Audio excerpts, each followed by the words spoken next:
오늘 하나님의 말씀 누가복음 13장 1절에서 9절 말씀입니다. 누가복음 13장 1절에서 9절 말씀을 한 절씩 교독하겠습니다. 그때 마침 두어 사람이 와서 빌라도가 어떤 갈릴리 사람의 피를 그들의 제물에 섞은 일로 예수께 아뢰니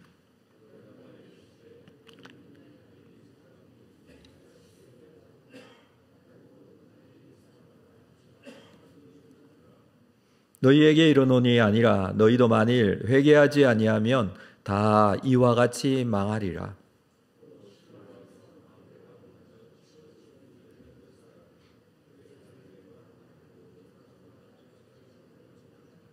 너희에게 이르노니 아니라 너희도 만일 회개하지 아니하면 다 이와 같이 망하리라.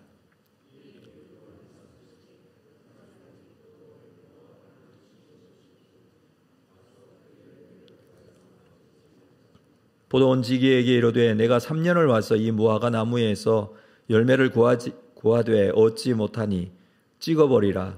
어찌 땅만 버리게 하겠느냐.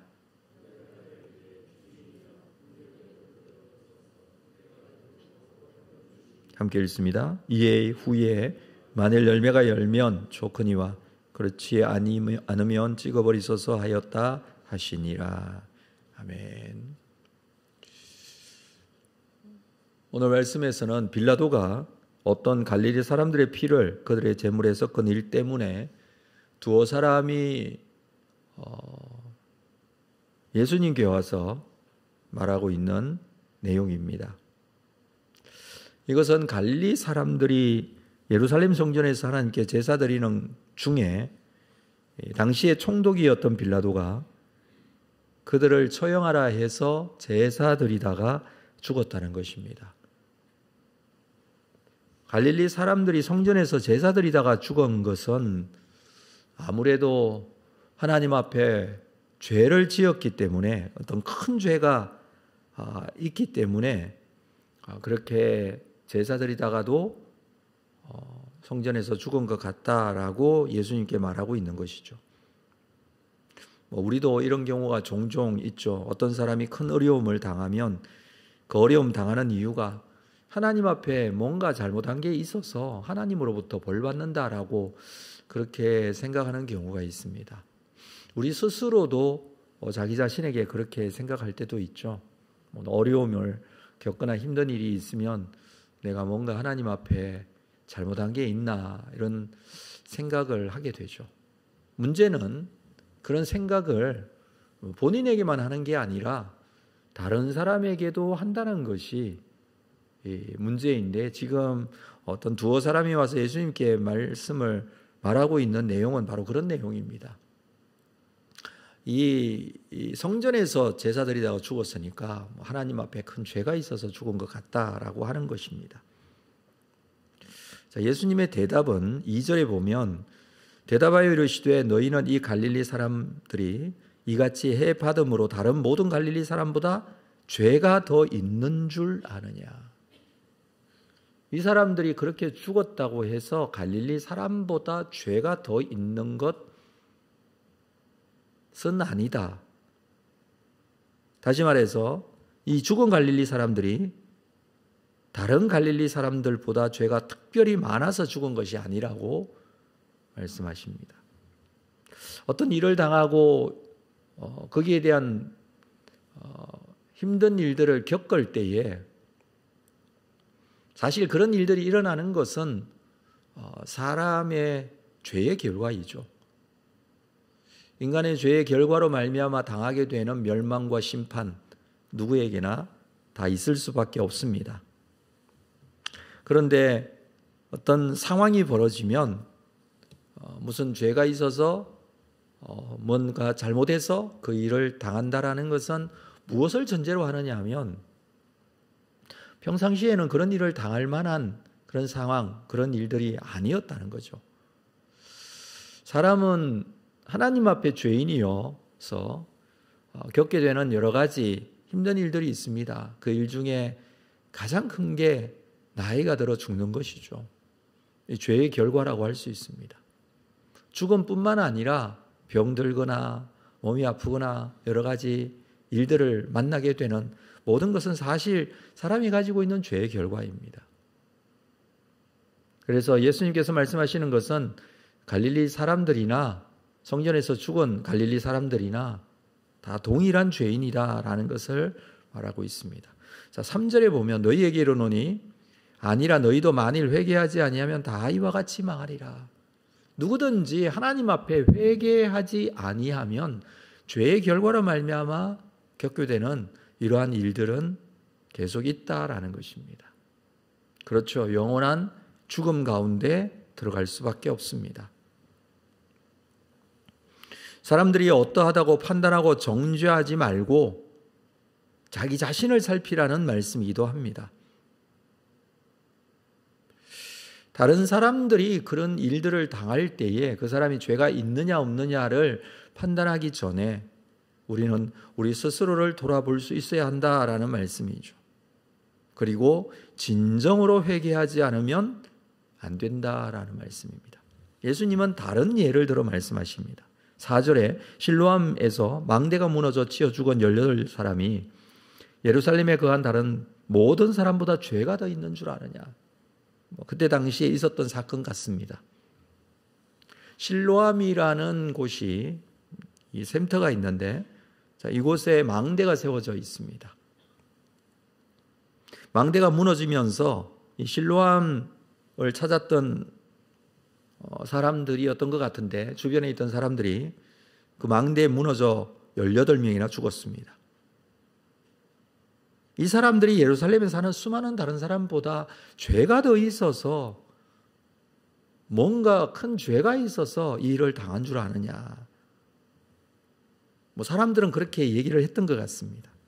이렇게 죽은 것은 아무 이유 없이 죽은 것이 아니라 죄가 많아서 죽었다라고 했던 것이죠. 그러나 그렇지 않다는 것입니다.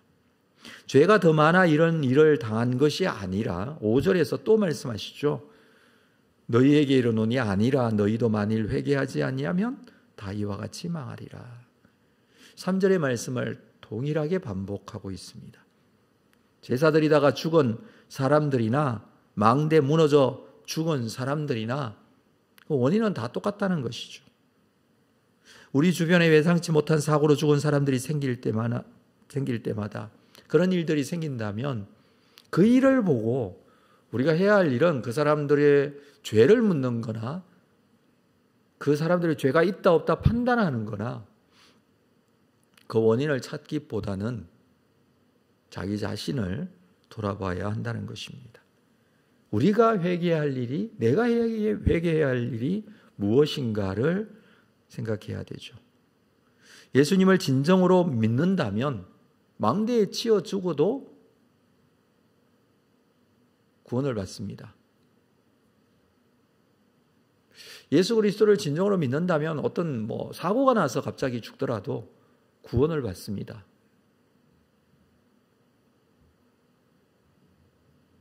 거기에는 추호의 의심이 없습니다. 그러나 회개하지 않고 믿지 않으면 이런 사고로 죽지 않고 그냥 자연적으로 나이가 들어서 죽더라도 구원받지 못합니다. 그 차이가 있을 뿐이죠.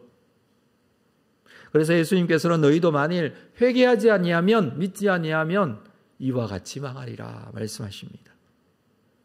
죽은 사람이 망했다는 것이 아니라 회개하지 않고 죽으면 망하는 것입니다.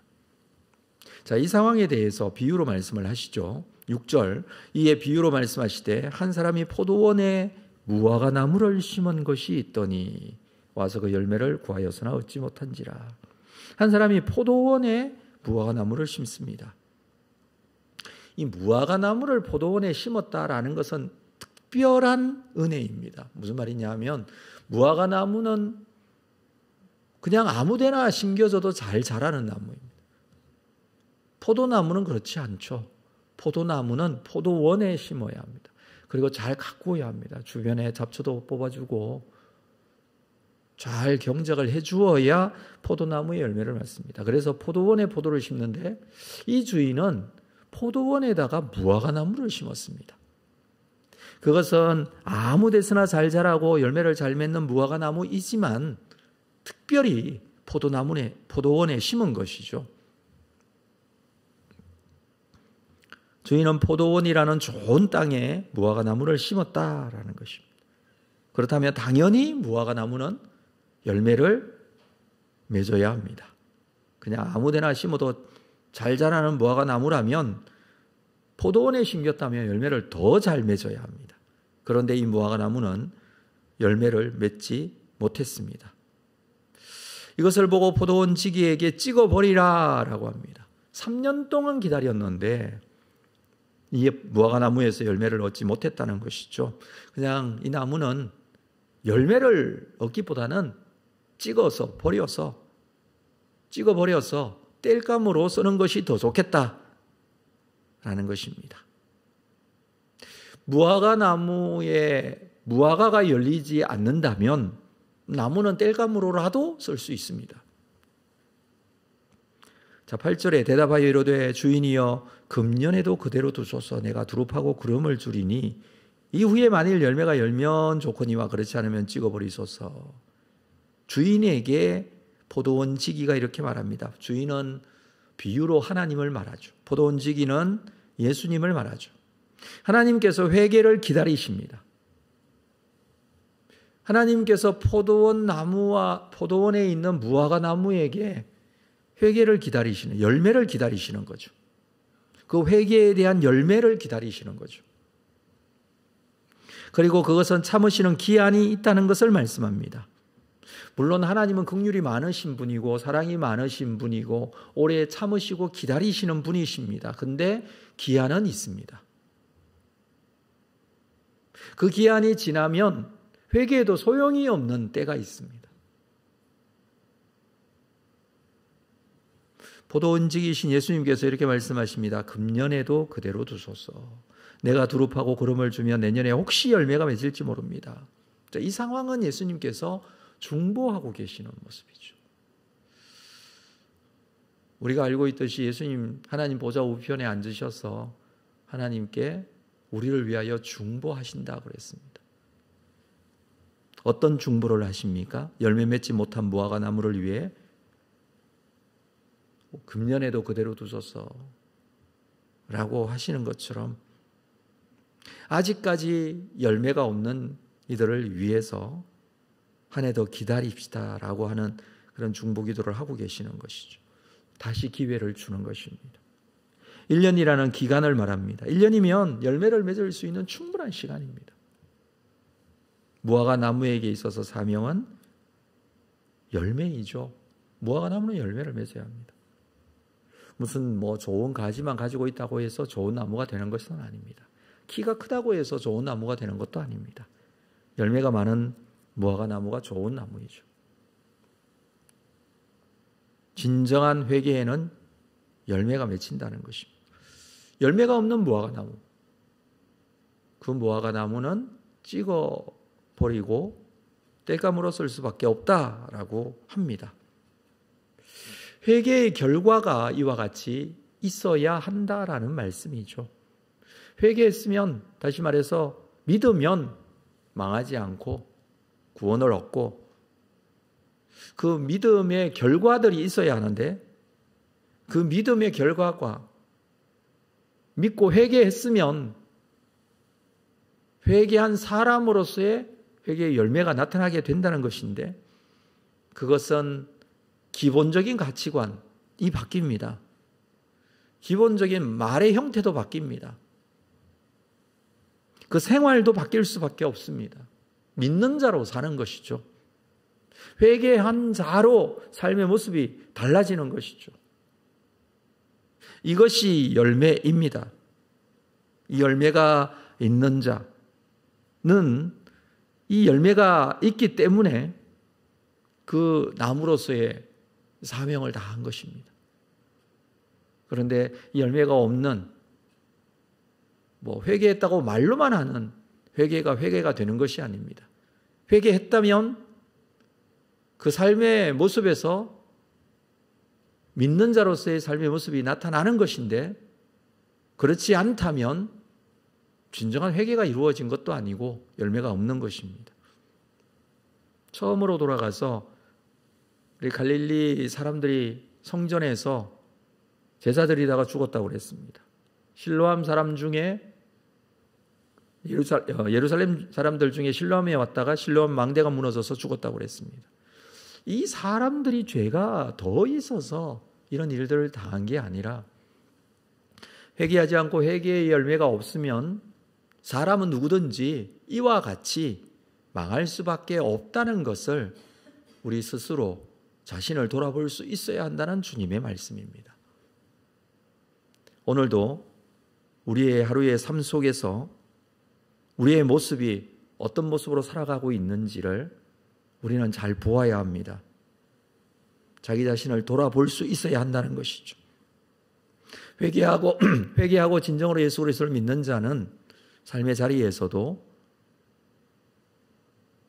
생활과 말과 가치관이 온전히 바뀌어 살아계신 아버지 하나님, 그분의 뜻대로 살고 그분의 영광을 위하여 살고 그분이 원하시는 대로 사는 삶이 회개의 열매로 나타날 수밖에 없습니다.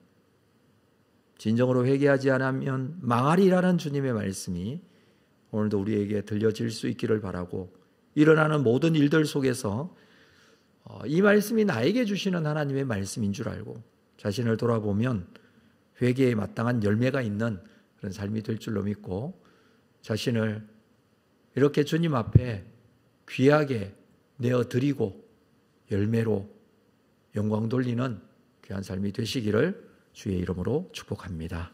기도하겠습니다. 하나님 아버지, 귀한 하루 시작하며 다시 한번 주님의 말씀과 또 하나님께 드리는 기도로 하루를 시작합니다. 이 시간 주시는 말씀이 나에게 주시는 말씀인 줄 압니다. 나의 모습을 돌아봅니다. 다른 사람들을 판단하고 정죄하고 거기에서 그쳐버리는 그런 인생이 아니라 내 인생 속에 주시는 말씀인 줄 알고 내 속에 나의 삶의 열매, 회개의 열매가 어떻게 나타나고 드러나고 있는지, 어떻게 주님께 더 가까이 나아가고 있는지, 더 성숙하여지고 그리고 온전한 하나님의 영광을 위하여 쓰임받는 그런 믿음의 사람으로 열매가 나타나고 있는지 우리 자신을 꼼꼼하게 다시 한번 생각하고 돌아봅니다. 이 아침에 주님 오셔서 우리의 심령을 붙잡아 주시고 진히 이끌어 주시고 인도하여 주옵소서. 그리고 우리의 기도가 이 기도가 되기를 원합니다.